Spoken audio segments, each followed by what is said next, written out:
Hello, welcome to Quackalope. Thank you for being here. Today we're starting our series on Final Girl.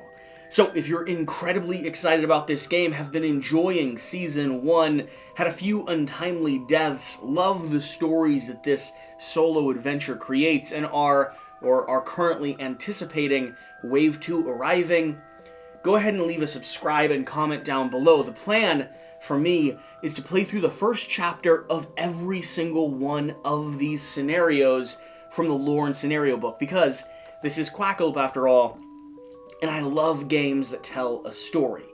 Final Girl is going to be a solo puzzle, right? It's an adventure, and from the very beginning, I found that it was rich in thematic detail, playing off those horror movie archetypes and giving you a world where anything vicious and awful could happen, oftentimes resulting in stories that I would say are better than the common day movie tropes that we're reaching into and pulling out of the gutters nowadays. I mean, we're going back to the classics, to the old school, to the horror that, well, you and I probably grew up on.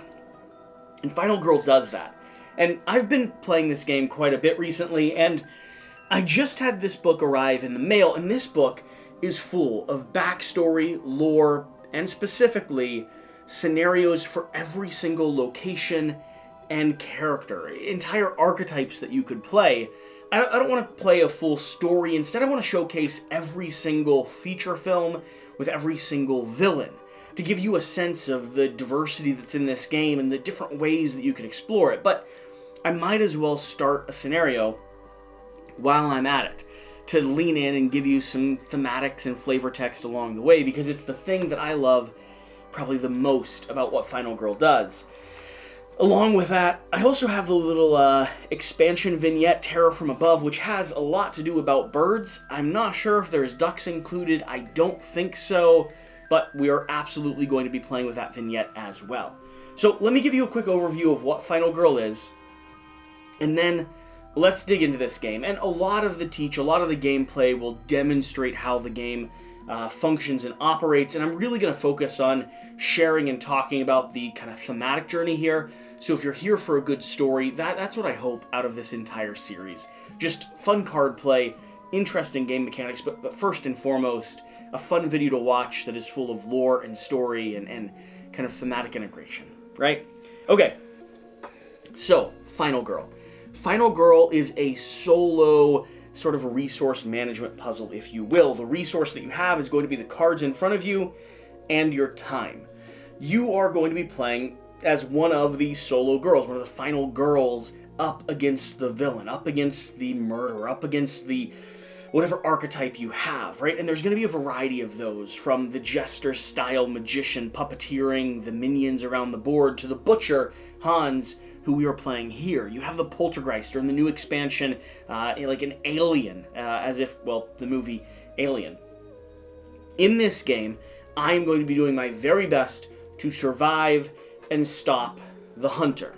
And the way that I do that is by playing a series of cards from my hand, each of which will result in a dice roll that determines how well I did, my wins or failures, my successes. Those dice rolls will then result in me taking actions like moving, collecting items, or potentially standing and going to battle when the time arrives. I will be balancing playing cards from my hand and spending some of my time with the fact that time is also the resource that I have to use to buy cards from the market over here. You see, every time you play cards, they're going to be expended, and they're going to have to be repurchased, meaning you're always playing or planning a few turns in advance, and as chaos starts to unfold, sometimes you can react really well with that, and sometimes it's going to get out of hand a little bit faster than you can anticipate. As far as setup goes, what we have in front of us is going to be the playmats, which are exclusives. They don't actually come in the base box. The base box look something like this, with each little vignette coming, or each little scene or story coming in its own base box. I have two lids flipped open here with Hans the Butcher, Camp Happy Trails, and of course, everything is set up based off of the thematics, the lore and scenario. We have our items across the top here. We have one of the setups which right now is going to be treasure hunt, so everyone's kind of exploring the board. I have my marketplace of cards that I can purchase my resources and horror track, which the horror track is going to be the determination of how many dice I roll when I'm deciding if something is a success or a failure. You see, the more scared we are, or the more brave we are, the more dice we'll be able to roll and hopefully guarantee better successes or ensure more failure. Along with that, I have my character card. I'm going to be playing Lori. Now, every single final girl has their own track that as you rescue civilians by moving them off the board into green zones, you can always suggest that they come with you. You're going to be able to get bonuses as you do that, but they also have their own special ability on the back, which is, whenever you're in the same space as an enemy and inflict damage, do an additional damage, which is actually fantastic because my job is going to be to murder Hans.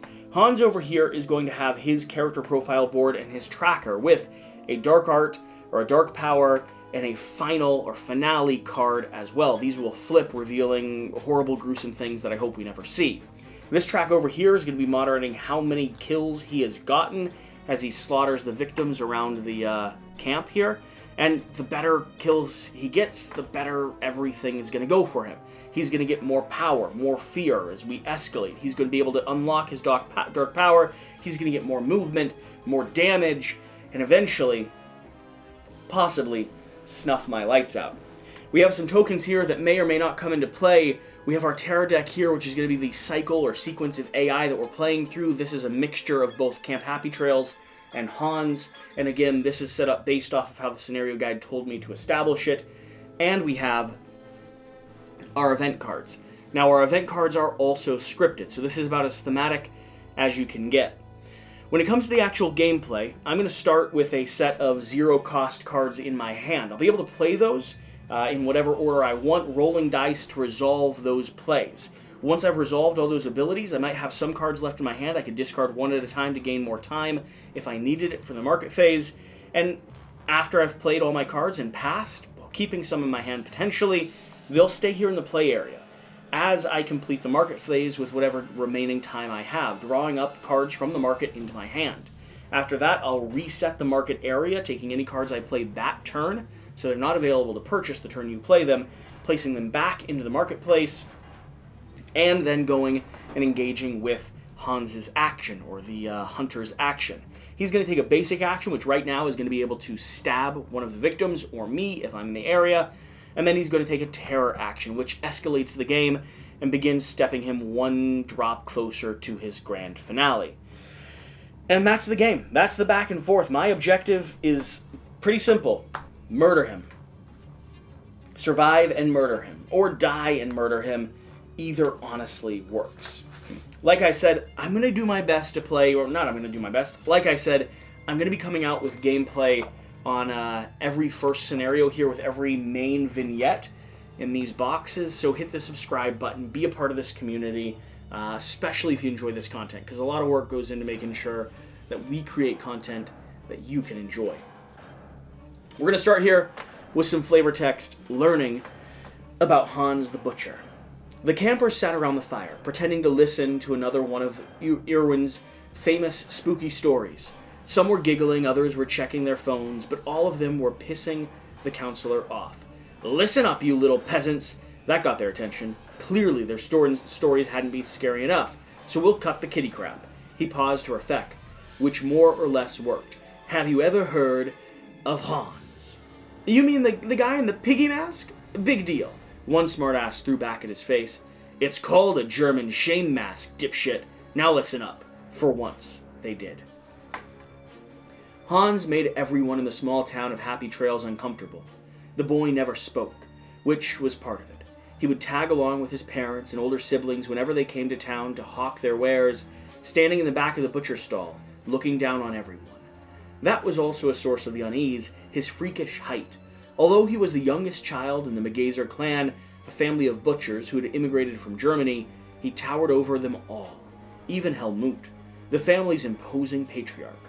But his height and lack of speech weren't the real reasons why the town avoided him and the children ran in fear.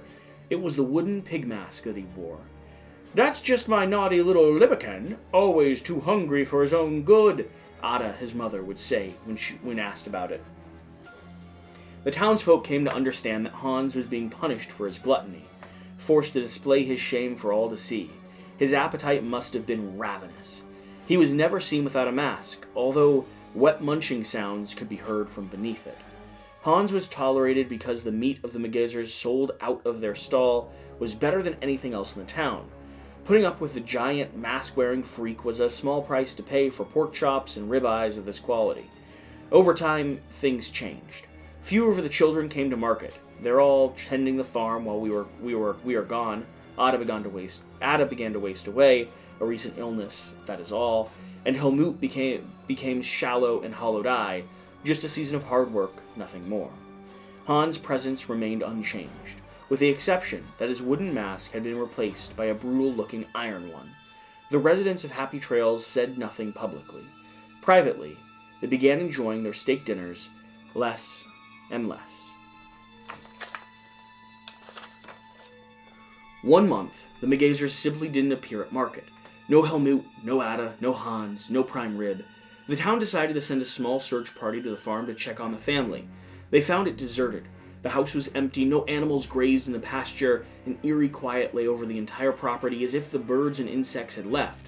The last place they looked was the barn, an imposing red structure behind the main homestead that the Megazers had used as their slaughterhouse. They opened the door and went inside. Afterwards, the search party refused to talk about what they'd seen. Instead, they burned the barn and the rest of the farm to the ground and walked back to Happy Trails with the look of soldiers returning from war. The Megazers are gone, is all they would say. The other butchers in town went out of business. The appetite for meat evaporated overnight. Animals began disappearing first. A goat here, a cow there, every so often a beloved family dog.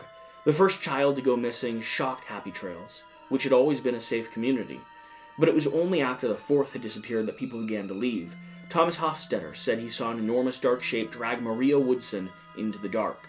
Others said they heard crunching sounds coming from the woods at night. Most believed them and fled. Some remained out of stubbornness. That year was a census year. But when the census takers arrived at Happy Trails, they found it utterly empty.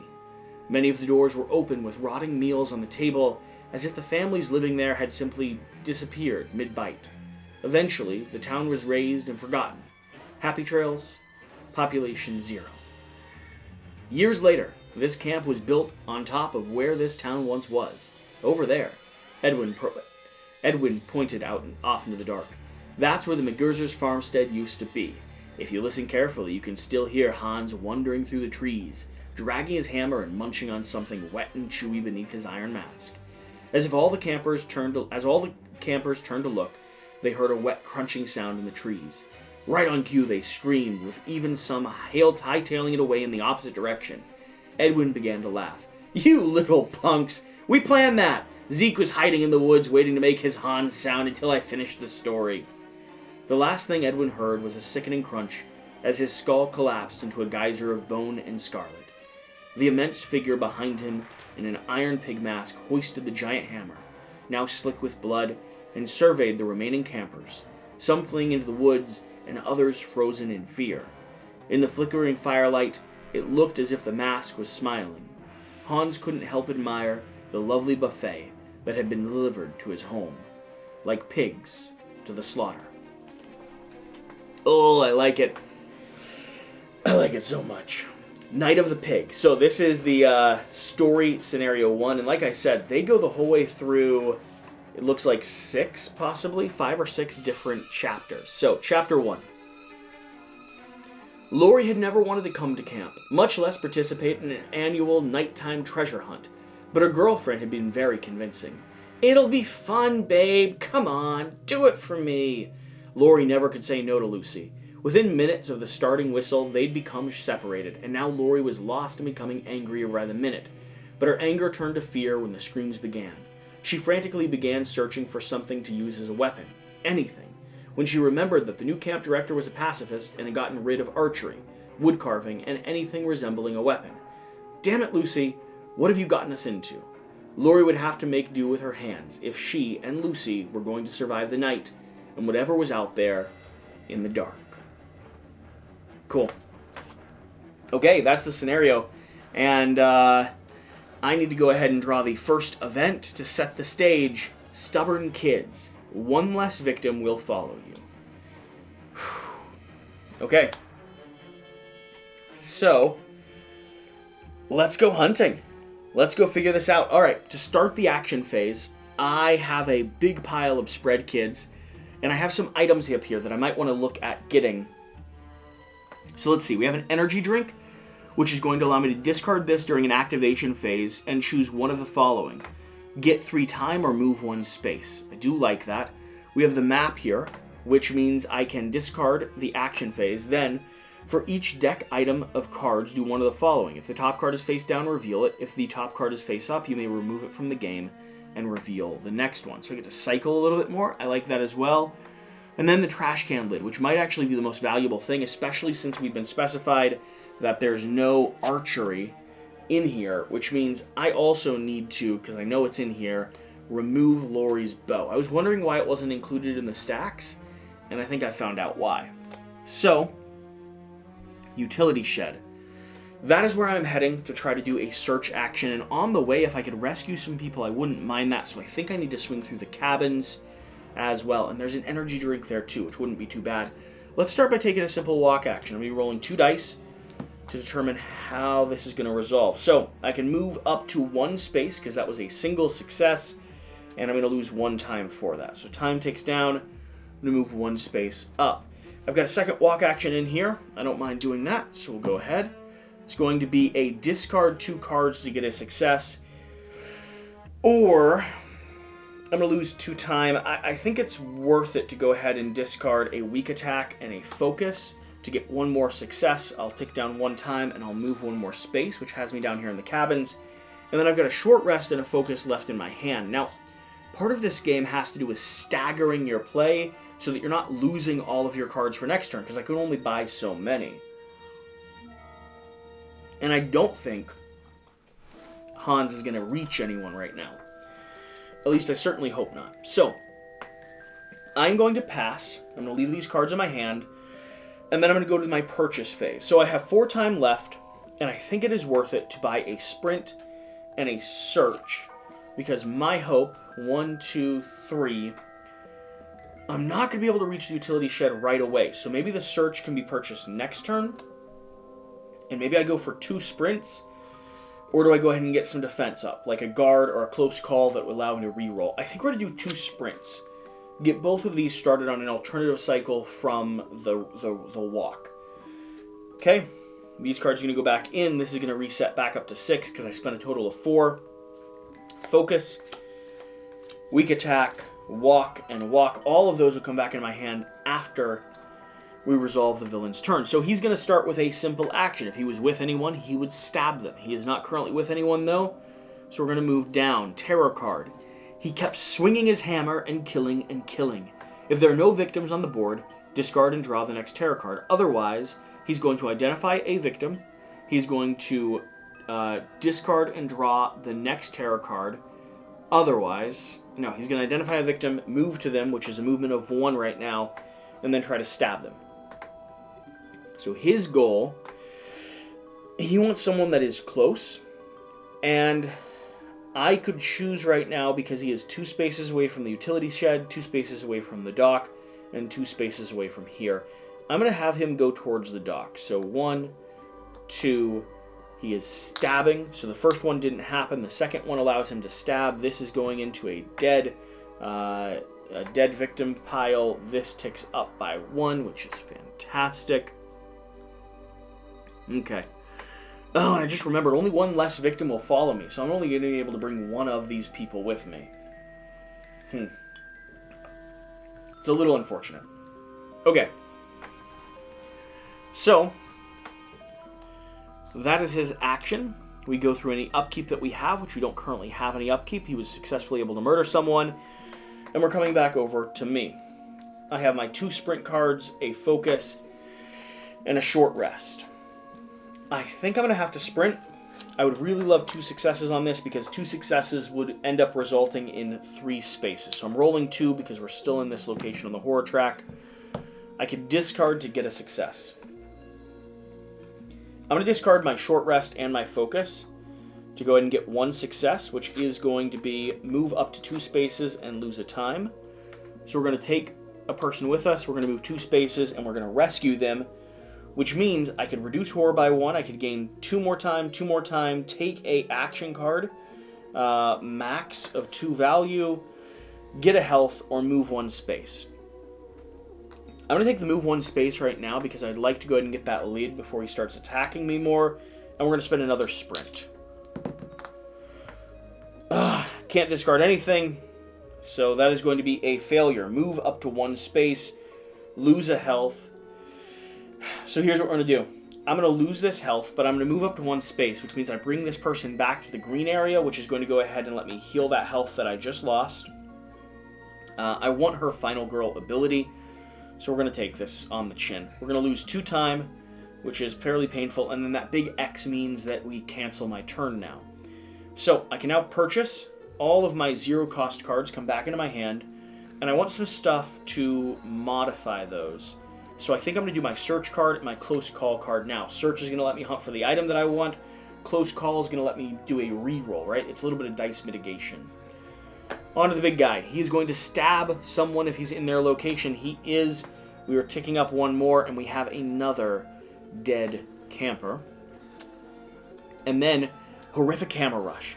If there are no victims on the board, discard and draw the next one. There are, so we're going to identify someone, move a total of 2 spaces, and then stab.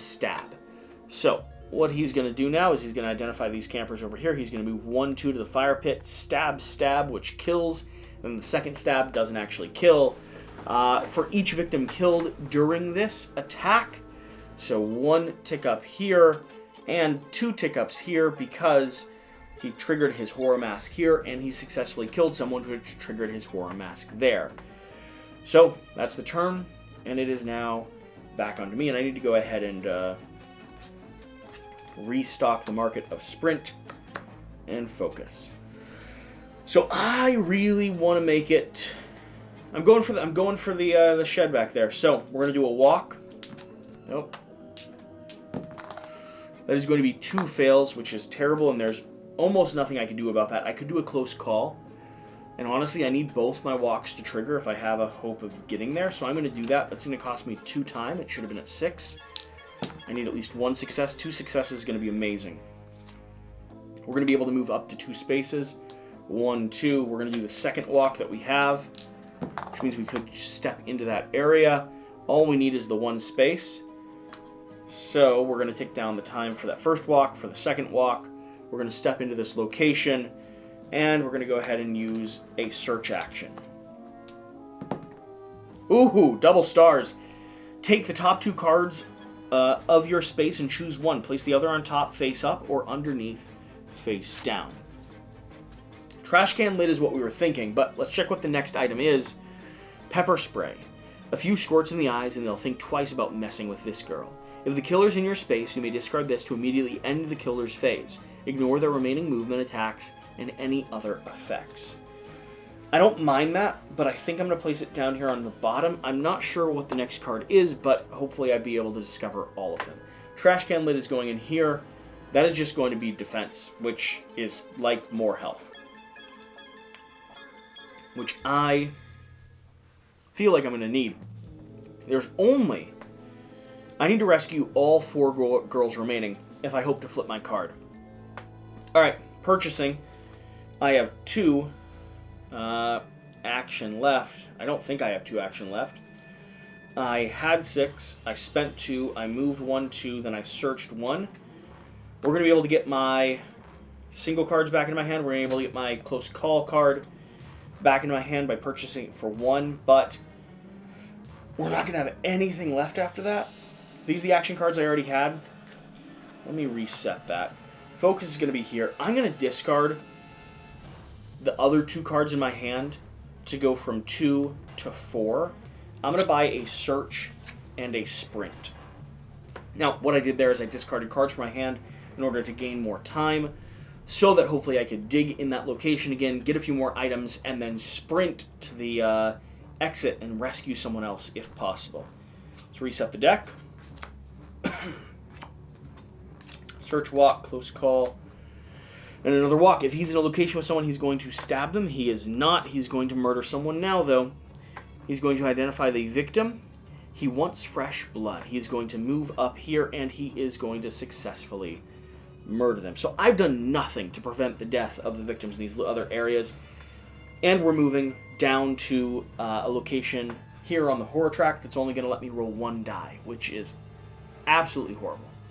And we're almost to his dark power, so lucky us. Let's start.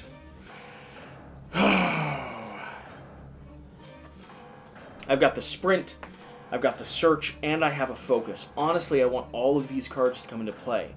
I think I need to focus first, so we have to get a success here. Perfect, that's exactly what we wanted. So 1 success is going to drop the horror track by 1 and cost us 1 time, dropping us down to 5. Now we can roll multiple die, and I think we've got to do another search. Discard both cards to get that last item, or go ahead and try to sprint to continue trying to rescue everyone. I am skeptical that we're going to be able to get everyone rescued. I'm just not sure. Okay. I'm going to discard both of these. We're going to search. It's going to cost us 1 time. This should be face down, I believe. It's going to cost us 1 time. We're going to take the top item card of our space. Lucky Rabbit's Foot. I'm not superstitious. I'm not the superstitious store, but I'll take what I can get. Discard during the action phase to make a horror roll. For each star, choose one of the following. 2 time, move 1 space, gain health, or reduce the horror track. Oh, that is a nice kind of saving grace that we have. Okay. I have 4 left. I'm going to pick up all of my walk cards back, all my 0 cards. And I have 4 left. So, do we go for sprint? Do we keep trying to, progress the game by getting buffs? Or do we go for something else? Distraction? Improvise will let us do a little bit better. Distraction might be necessary to bring down his horror a little bit. He has at least a few turns before he reaches anyone. I might be able to. I'm going to spend 2 on sprint. I'm going to go for the rescue if I can. Combination of a sprint and double walk would not be too bad. And I think I'm going to spend 2 more on the cabins. Am I going to get there? That's the question. 1, 2, 3, 4, 5. It would be extremely lucky that I got there this turn. So we're going to save that search. And we're going to spend our last 2 on 2 close calls. Fill our hand up a little bit, allows us to discard cards to result in successes, but also gives us a little bit of wiggle room to mitigate the dice. Alright, back up to 6 here. And Hans, it is your turn. You're not with anyone, you're not going to stab anyone.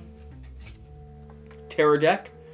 If there are no victims, there are victims available. Locate, move 2, and then stab, stab. So, move 1, 2, and he's not going to be with anyone to stab them. But we're in trouble, and we need to hopefully get to the end almost immediately. So, let's start with a sprint. Let's see how far we can go. Biggest chance for success is now. That is not our biggest chance for success. I'm going to spend 2 time on a close call, so I re-roll both of these. 1 clean success. I could spend another one, and I think I am, to try to re-roll this one. That's going to be 2 successes, which is going to result in time going down 1. And we get to move 3 spaces, which is what we needed to go. 1, 2, 3. That is at the exit. I'm going to take an action card. Max 2 time. I'm going to take the sprint card into my hand. And I think we're going to sprint again. Sprint back down. See if we can rescue another person this turn. Double stars. Yes. That is exactly what we're looking for. So we're going to go 1, 2, 3. Pulling this person with us. Only 1 person will travel with us. And then we need 1 success on the walk now in order to rescue them out that door. Double card discard. We can do a weak attack and a focus.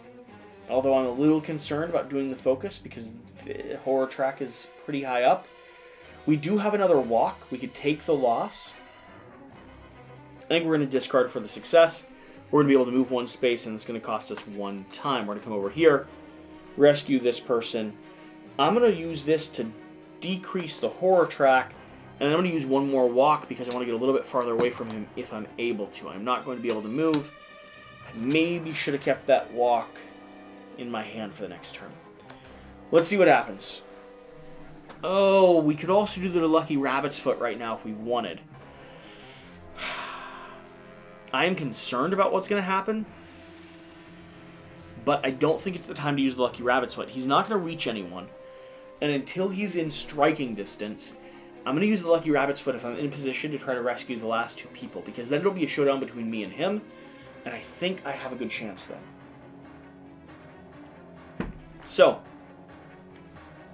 I'm getting short rest and focus back, and I have 2 time to spend on the market. I think he's going to reach me.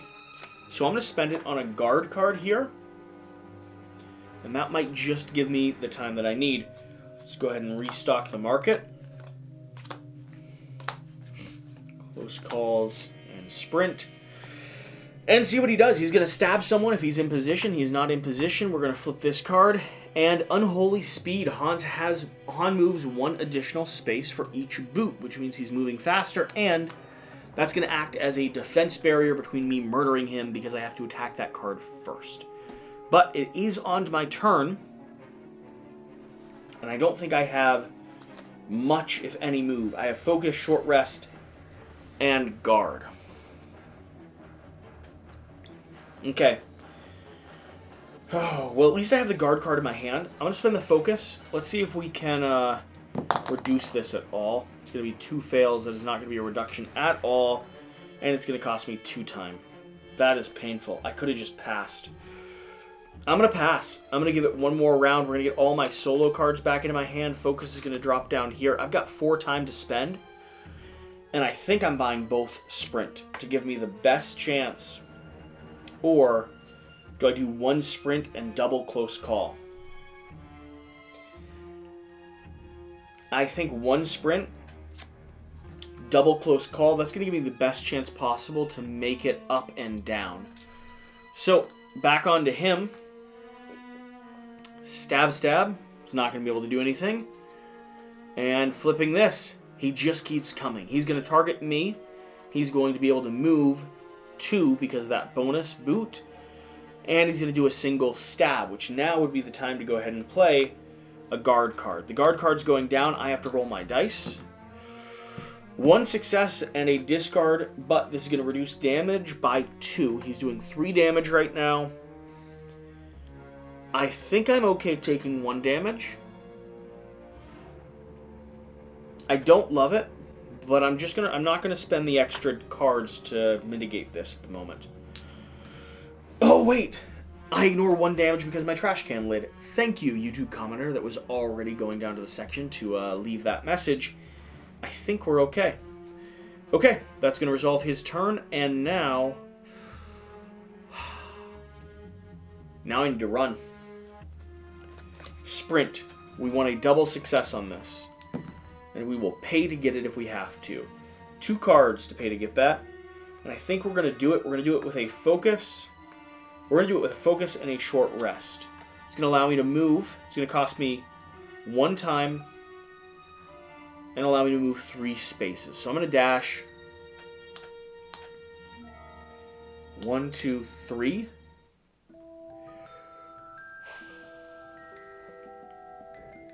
If I get there, I might be in a spot where the lake could get me out. I'm worried about his next turn, him getting too close to a victim and then moving in and taking them out. That is honestly what I'm concerned about. I did not buy both sprint. Good, I have a sprint left for next turn. That was strategic. It wasn't, but it was. Walk's going to be my next card played. I'm looking for a double success here too. Honestly, you're always looking for double success. Double card discard. I can discard everything left in my hand. Could re-roll all the dice. think I'm going to reroll 1 die. Or 2. I'm going to spend 2. I need at least 2 left at the end of all this, though. So I'm going to spend 1. Or none. I'm just going to reroll 1 die. Oh. So do I pass that? How do I save both of them? I could do another close call. Reroll it again. Let's try. Oh, it was a star there for just a moment.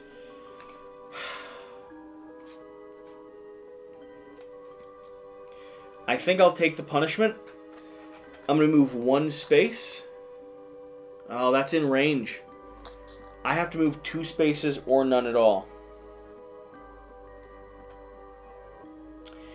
I'm going to lose 2 time. I'm not going to move at all. I'm going to try to sit there. Because I need him to not be able to reach us this next turn. So, when it comes to buying phase, I'll gain this focus back. I will go ahead and purchase for 2 the sprint.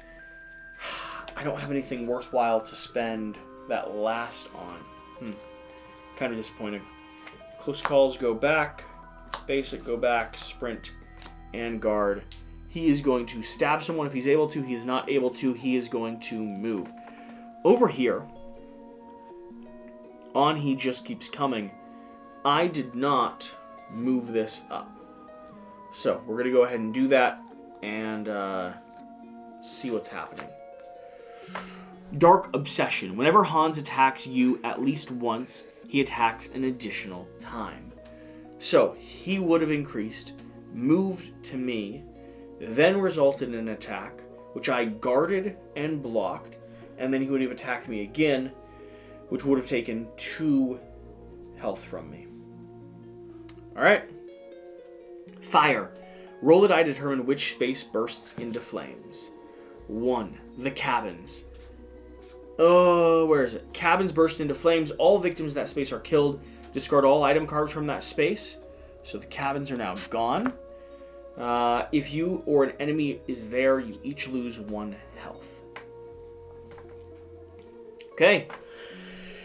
We have a little bit of flexibility. Let's see what we can do. We're going to start with a sprint, because honestly we need a double success here. It's a 1 success, and I don't have anything to discard to modify that. So move up to 2 spaces, lose a time, 1, 2, back around this way. Then we're going to do the walk. I would love a single or double here. Discard 2 to get it. Yeah, I'll discard 2 cards. I know I'm going to be able to purchase sprint. Drop down by 1, move 1 space over. This person's here. I'm going to gain 2 time back, and that puts me in a decent position because to start my turn, I'm going to get a walk, focus, and short rest. I'm going to buy a sprint for 2. I'm going to buy both close calls for 2. And then I think I'm going to go ahead and buy a guard for 2. Okay, back up to 6. He's acting. He has no one to stab. Let's see what his terror deck does. If he just came out of nowhere. Place Hans with the farthest target possible. Raise and draw the next terror card. That is not the same thing. Correcting another mistake that I corrected. This should be here. This should not be revealed. I should have 2 of my health back because that escalated this, which I did miss, but I corrected it the wrong way. So this one pushes us up into the single dark. Okay? And draw the next terror card. He teleports to me because I'm the farthest possible. Let's go see if the rumors are true. Place 2 new victims in the space where the killer started the game. Killer started here. Alright, and we raise this by 1, which we can't, so now we raise the blood, so now we reveal the Dark Terror, which we already went through. Basically, the same series of events happened, and the event card is going to flip. Girlfriend. Remember that? That was who we were looking for. She's cute, funny, and the biggest badass I've ever known. Victim. Closest to you is now your girlfriend. So that's one of these, I believe. Yep. She will follow you into the killer's space. While she is in your space, roll +1 die for each horror roll. If the girlfriend dies while in your space, take 5 horror. Holy cow. Okay. Interesting. I need to rescue not my girlfriend. And I need to specifically not have her... She's an asset because I can do damage to him. But she's also a severe weakness. I need to recharge the market. Think I'm ready to go. Okay, we have a guard, double close call, sprint, walk, focus, and short rest. Focus has to be played. It's a no-brainer. I desperately need a success. I have 1 success.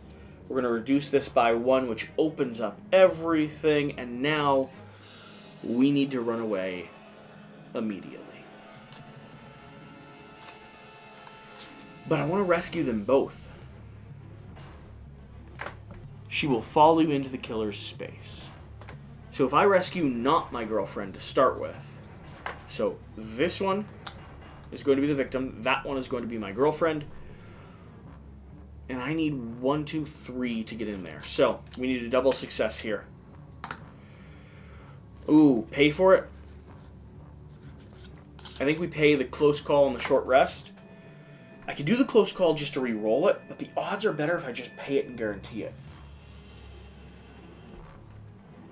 So, let's do that. Okay. I'm able to move 3 spaces. We're going to go 1, 2, 3. I need to rescue and then get back to my girlfriend. Let's play the walk card. 1 success is enough for me. Drop that time by 2 because we didn't do it for sprint yet. Move up to 1 space. We're going to bring not my girlfriend into this space over here. That is going to give me 2 additional time and flip Lori's card. Whenever you are in the same space as an enemy and inflict damage, do an additional damage. Now the puzzle becomes, how do I get what I need to actually finish him off? He's got a ton of movement. He's got a ton of health. I could get a long rest. I'm 1 away from a critical blow. I have a guard in my hand. I have a walk. I think we're going to go ahead and do the rabbit's foot. During the action phase, to make a horror roll, and for each star... Wow. The lucky rabbit's foot was absolutely not lucky. Not lucky a bit. Not a bit. I'm paying 2 time to re-roll that horror roll. Still not lucky. It's actually worse than not lucky. Now it's just consequential because all I have left in my hand is guard. All right, it's my turn. We're gonna draw the final terror card. He wants fresh blood. If there are no victims, there are victims. He's going to target a victim here. He's going to be able to move 1, 2, 3. He can absolutely get there. He is going to murder my girlfriend. So she's going to go right here. He is going to move up his track 1 more time.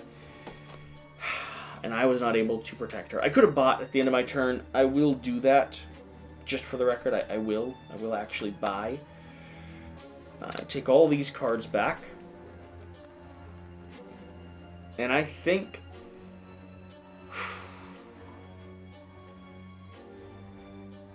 I'm going to buy a improvised card. This is brutal. This is going to be an absolute travesty. Okay, that's his turn. Back onto me. I need to resort these cards. So, here, sprint, 3 down to here.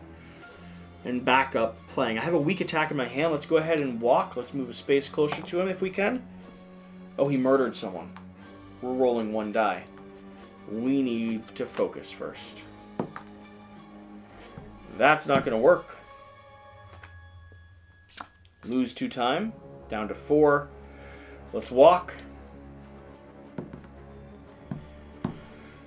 Allows us to walk into a space. Let's do a weak attack. I don't get the bonus. I have no bonus other than dealing more damage. That is damage, though. I'm going to lose a health. He's going to lose 2 health, which is only going to get rid of his unholy speed. And by the way, because he cycled his last Terror deck, yeah, he's gonna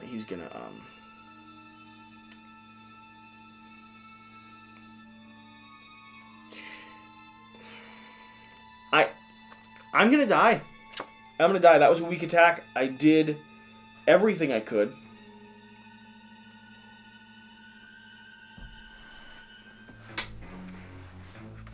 And that's it. Okay. Well, he is going to go ahead and act, and on his turn, he is going to identify a target. I need to double check the rules, because I know he targets victims if the choice is between us, but I need to determine if he will travel closest victim, target or final girl. He's attacking me, and when he attacks me, he's going to attack additional time. That's a total of 6 potential damage. Let's play down the guard card to see what happens. I only roll 1 of those. It wouldn't matter either way. They were both failures. 3 damage coming off. Second attack, I have no guard. I have to see if I'm going to survive. Now, each of us have put down 1 token. That token stops our opponent's turn if, and only if, it has hearts on the other side of it. So the game is either still going or completely over. And I don't know yet. Ooh! Wow!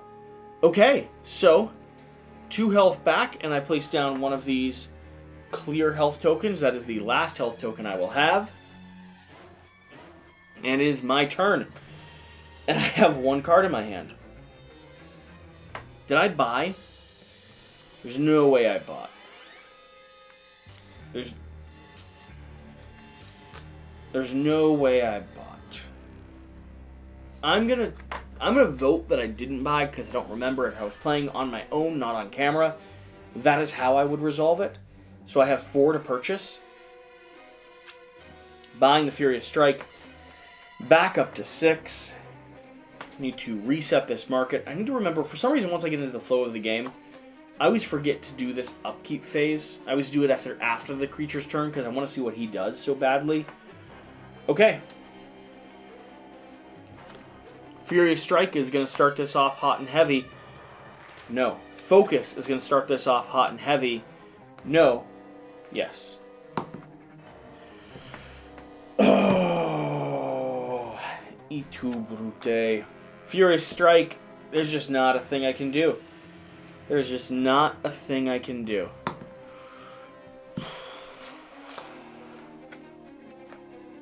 I can walk. He's trying to move out of there. He's going to reach me. And now on his turn, he targets me. And he absolutely decimates me. So, out of 4 games I've played so far, I have only won one, which I actually really appreciate about the game. I like that it is rich and deep and thematic, but man, sometimes it just paints a little bit of a brutal picture. So, there you have it.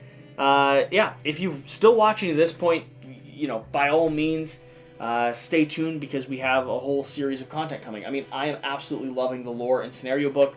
I enjoyed playing through and finding out more about our pillar, and I'm excited to open up these other packs and go ahead and get them to the table. I'm going to film another one immediately after this gameplay, so stay tuned, and it'll be on the channel here probably in the next few days. Whatever the case, though, whatever you do, remember to do the important thing, get out and play some games, and I'll see you next time. Thank you.